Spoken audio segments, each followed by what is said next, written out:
Mesdames, Mesdemoiselles et Messieurs, bonsoir et bienvenue dans le journal. Voici les titres. Avec un effectif d'un peu plus de 800 élèves et 12 enseignants, le groupe scolaire Marché de Port-Bouët 2, dans la commune de Yopougon, est à la merci de tous. Sans clôture, cette école est traversée par les piétons, les camions de toutes sortes, un environnement qui ne favorise pas un cadre d'études, la colère de la rédaction en début de journal. Et ce drame survenu hier en Afrique du Sud, au moins 11 personnes sont mortes accidentellement dans une mine de platine. 86 employés se tenaient debout dans cet ascenseur. 11 ont perdu la vue, tous les autres ont été transférés vers des hôpitaux. Voilà pour le sommaire. Très heureux de vous retrouver sur RTI2. Vous faites toujours bien de nous suivre. Ouvrons cette édition par la rubrique de ce mardi.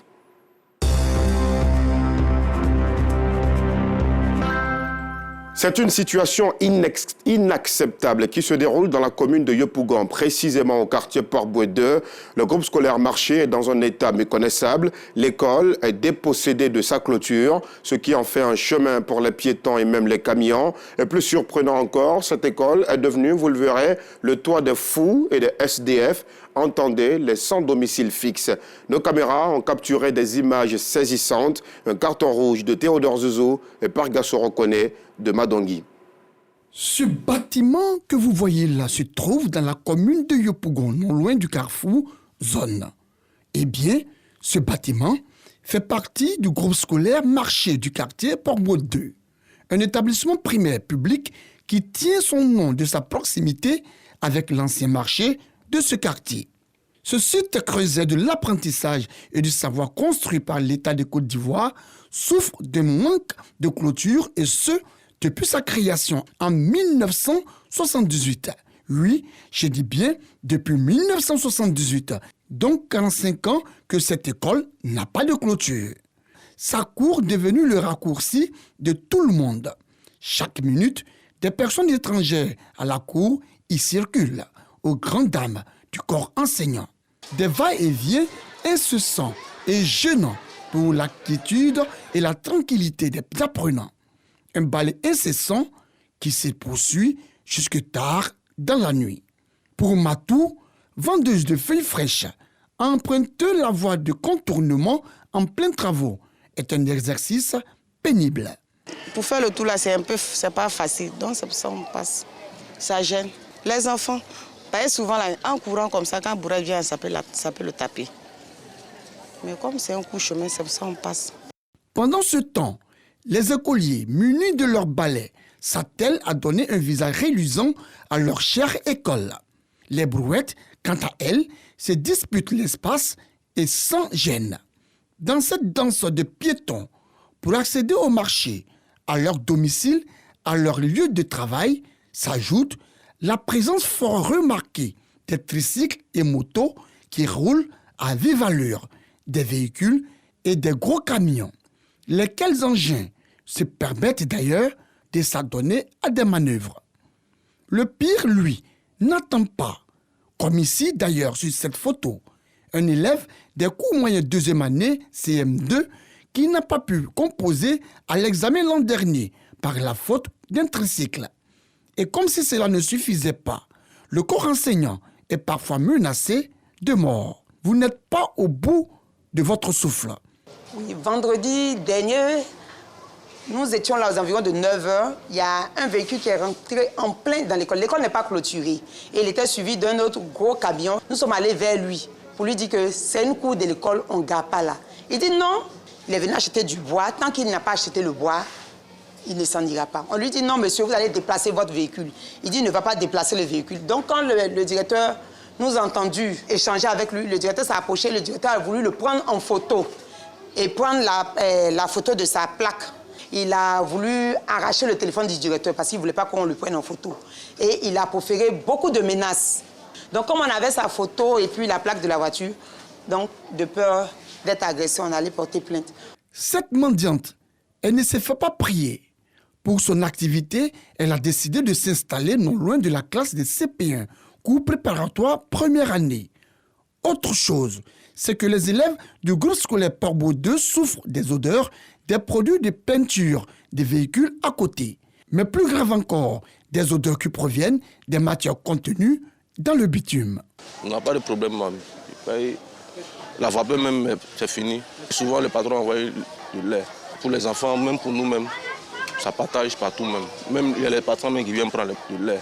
Nous sommes entourés soit des vendeurs de bitume, de pétrole et, comment dirais-je, des mécaniciens. Les bruits, et nous travaillons dedans. On chauffe le bitume et puis ça dégage une mauvaise odeur. On a plusieurs fois averti et ça continue. L'école n'a pas fini avec sa peine. Tenez-vous bien, les salles de classe sont transformées en dortoirs par des sans-abri. Les matins, quand nous venons, il y a des personnes qui dorment ici. On les soigne, on les réveille pour que, n'est-ce pas, on puisse ouvrir la porte. La preuve, voici 2 nattes qui sont là. Voilà. Avec ce décor digne d'une casse de ferrailleurs et au baril d'une raffinerie, ajouté aux habitations de fortune, nous sommes à même de nous poser la question où se situent les limites de cette école au juste. Les vendeurs de bois, les camions de trafic de carburant, même le ciment aussi, ceux qui font le trafic de ciment derrière, ils sont dans l'enceinte de l'école. Puisque l'école me fait 1000 m², donc la clôture va jusqu'à sur les lignes de haute tension. Dans cette atmosphère, un autre groupe encore gênant entre dans la danse. Les animaux. Vous avez bien entendu. Les moutons luttent les salles de classe avec les écoliers. Les bœufs ne sont pas en reste. En colonie et dans un désordre, force le passage dans l'enceinte de l'établissement mettant la vie de tout le personnel en danger. Et comme dirait l'autre, on est où là? Dans un pâturage? Un parc à bétail? Oh que non! Nous sommes à Yopougon, la Belle, et cela se passe au groupe scolaire Marché. C'est au quartier Port-Beau 2. Ah, Yopougon, la coquette. Mais nous ne sommes pas au bout de nos peines. Les risques sont nombreux. La présence de 2 malades mentaux, que dis-je, de 2 fous qui affichent et assument leur présence sur le site. Mais attendez, sommes-nous dans un centre pour fous, un centre psychiatrique? Non, non. Nous sommes bel et bien au groupe scolaire Marché de Port-Beau 2, dans la coquette commune de Yopougon. C'est un fou, hein. Il vient à chaque moment, il agresse les enfants, il déchire les cahiers, il fait de n'importe quoi ici, quoi. Donc on ne sait pas quand même ça peut dégamer plus que ça encore. Du côté de l'école 1, se trouve un lac sous les arbres, en face des bâtiments principaux. Les tout-petits ne boudent pas le plaisir. Ils s'adonnent à une piscine partie avant l'heure du début des cours. C'est l'eau polluée qui sort des WC des habitations environnantes. Et de sorte que quand il pleut, l'eau, ça ramasse tout l'eau et ça vient s'installer dans la cour de l'école. Ils sont en train de chasser les enfants, qui pour eux c'est un endroit où il faut s'amuser. C'est des mecs qui nagent dedans si on n'est pas vigilant. Dans les salles de classe, les enfants sont obligés d'abandonner leur place pour se rapprocher du tableau. Assis à même le sol, on prend cours. La raison, l'éclairage est insuffisant. Je me déplace pour venir ici parce que je ne vois pas. Quand je viens ici, je peux regarder les tableaux et puis copier. Les enfants se déplacent pour copier autant parce que la classe est sombre, il n'y a pas d'électricité. Et surtout, on peut dire que lorsqu'il pleut même là, ça devient un peu plus grave parce que la classe est hyper sombre. Dans cette autre classe, la dernière pluie d'il y a 3 jours continue de laisser des séquelles. En témoignent ces gouttes. Que dire du plafond? Il a vu réellement le fond. Il n'existe plus. Les tôles ont perdu de leur éclat. Et pourtant, la classe est bondée. C'est grâce à la toiture qui est abîmée, qui laisse passer les rayons du soleil. Donc on a la lumière dans la classe. Quand il pleut, l'eau coule. Donc la classe est inondée. On ne peut pas travailler, on est obligé d'attendre après la pluie et évacuer l'eau avant de travailler. Le décor est pareil ailleurs, identique. Visitons d'ailleurs les super bureaux des directeurs, convoitises des voleurs. Les petits voyous du quartier qui sont en train de s'introduire dans le bâtiment en fracturant le plafond. Il est descendu dans le bureau, il a tenté de tirer tous les fils électriques. Il a tenté aussi d'enlever le coffret là. Insatisfait, il a même déféqué dans la cour, dans le bureau du directeur avant de sortir. Et jusque-là, on est resté sans suite. Des recherches de solutions auprès des autorités municipales depuis des années sont infructueuses. Quant au COGES, comité de gestion de cet établissement, c'est une démission. Son président, joint au téléphone, ne s'est pas présenté. Et comme si cela ne suffisait pas, à l'entour de 9 heures, une autre situation vient alourdir ce tableau sombre chez le tout-petit de CP2, cours préparatoire 2e année. Les filles, on sort, ma fille. On cause pas, on se dépêche. À tour de rôle et en groupe, ils doivent se soulager en pleine cour d'école. Cour d'école qui leur sert des lieux de jeu pendant la récréation. Pas de doute, il n'y a pas de toilettes ici depuis 45 ans. Voilà la boîte qui nous sert de toilette. Toutes les 8 femmes de ce groupe scolaire-là, ce sont des boîtes pareilles que nous utilisons. Si tu as envie d'uriner pendant qu'on n'est pas encore à la pause, c'est-à-dire 10h ou midi, tu envoies les enfants chez la maîtresse d'à côté pour que la maîtresse puisse se mettre à l'aise en classe et elle garde l'urine fermée dans un coin secret en classe à midi. Quand les enfants vont à la maison, elle sort pour injecter le pipi. C'est comme ça. On refait le même parcours le soir, l'après-midi, jusqu'à 17h. Et c'est vraiment pénible pour nous parce que quand il y a des menstrues, comment te changer, il n'y a pas de toilettes. Et comme le malheur des uns fait le bonheur des autres, des toilettes publiques et un kiosque à café s'y sont installés. Je suis le gérant du kiosque. C'est mon grand frère qui a installé le kiosque et WC public. Parce que l'école n'a pas de WC public. Et oui, tu l'as dit Amadou, l'école n'a pas de toilette et c'est dommage. Voici donc le décor macabre et sombre que présente ce groupe scolaire qui a donné l'instruction et la formation à plusieurs cadres de ce pays. Vu les conditions difficiles et inacceptables que vivent les enseignants de ce groupe scolaire et leurs élèves, un carton rouge est attribué à la mairie de Yopougon, collectivité censée veiller et apporter la sécurité dans les écoles primaires et qui malheureusement reste dans un silence total face à la souffrance de ses élèves et de leurs encadreurs. Carton rouge également à toutes ces personnes qui perturbent la quiétude et la tranquillité de ces apprenants et leurs formateurs, de par leur bruit incessant et de par leur présence devant les salles de classe. Un énorme carton rouge au vice-président de COGES du groupe scolaire Yopougon-Portbou de Marché. COGES qui, malgré la subvention du ministère de l'Éducation nationale et de l'alphabétisation, donc de l'État de Côte d'Ivoire, refuse de faire face aux peines de ses élèves et de leurs enseignants. On le sait tous, une formation dans un cadre malsain ne peut conduire qu'à un mauvais résultat en fin d'année. Vivement qu'une solution soit trouvée pour le bonheur de tous ces acteurs du système éducatif du groupe scolaire Yopougon-Portbou de Marché, Carrefour Zone. Oui, vivement une réaction rapide des autorités les plus compétentes pour permettre à ces enfants et à leurs enseignants de retrouver donc un cadre d'études sain. Une entreprise de la place a célébré 157 employés. Ils ont été décorés en présence de l'inspection générale du travail représentant le ministre. 2 récipiendaires ont obtenu la médaille Grand Or, 7 la médaille Or, 20 sont repartis avec la médaille Vermeille et 125 autres repartaient avec la médaille d'argent. Yacouba Koulibaly, Chitandiara. Les mérites de ces travailleurs ont été reconnus et célébrés récemment lors d'une cérémonie haut en couleur organisée par leur employeur. C'était en présence des autorités. Un moment important dans la carrière de ces 157 récipiendaires. Aujourd'hui, je suis heureux d'être parmi les 154 récipiendaires. On ne peut que dire merci à l'État de Côte d'Ivoire qui a permis que cette cérémonie ait lieu. Je viens d'être décorée ce matin. Je suis très heureuse. Et je veux dire simplement merci à Dieu. Merci pour ce parcours-là. Parce que sans son soutien, sans son apport, on n'y arrive pas. Représentant le ministre de l'Emploi et de la Protection sociale, l'inspecteur général du travail a salué le travail des récipiendaires et cette promotion de l'excellence. 2 récipiendaires ont eu la médaille Grand Or, 7 la médaille Or, 20 la médaille Vermeille, 125 la médaille Argent. C'est une plateforme d'expression dédiée aux jeunes créateurs pour faire montre de leur savoir-faire en matière de mode. La première édition de Harmonie Mode s'est tenue le week-end dernier au club municipal. C'était dans la commune d'Adjamé. Les détails avec nous, Sangaré et Kader Bachil. Fawzi est une jeune créatrice de mode.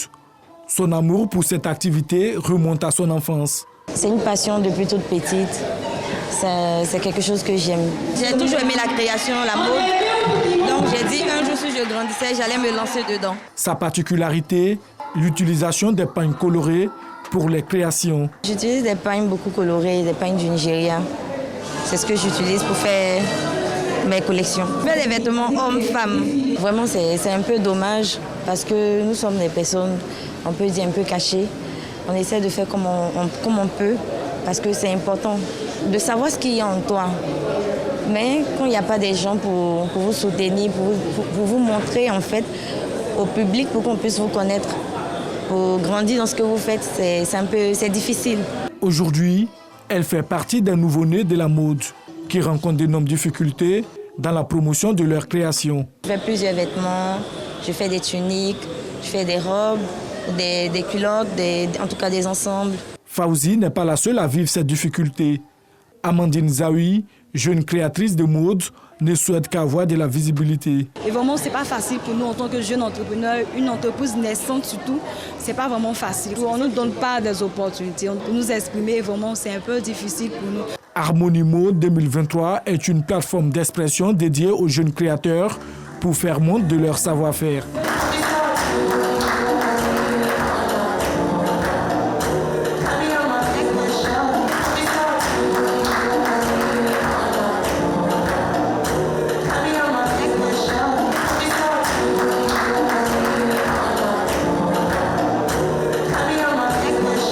Agréable à voir et à porter, c'est le thème de ce défilé de mode qui est à sa première édition. Une note de musique dans cette édition avec la sortie du 11e album de Serge Kassi, un nouvel album de 13 titres dénommé Le Ressuscité. L'artiste y évoque la paix, la culture, le retour aux sources et offre surtout à ses mélomanes de grands airs de reggae. Nous Sangaré, Seri Konaté. Après 13 ans d'absence sur la scène musicale, Serge Kassi signe son retour avec un nouvel opus de 13 titres. Dans cet album dénommé Le Ressuscité, l'artiste aborde divers sujets de société avec des titres enregistrés dans les meilleurs studios. Le Ressuscité, c'est un album pour lequel j'ai pris tout mon temps.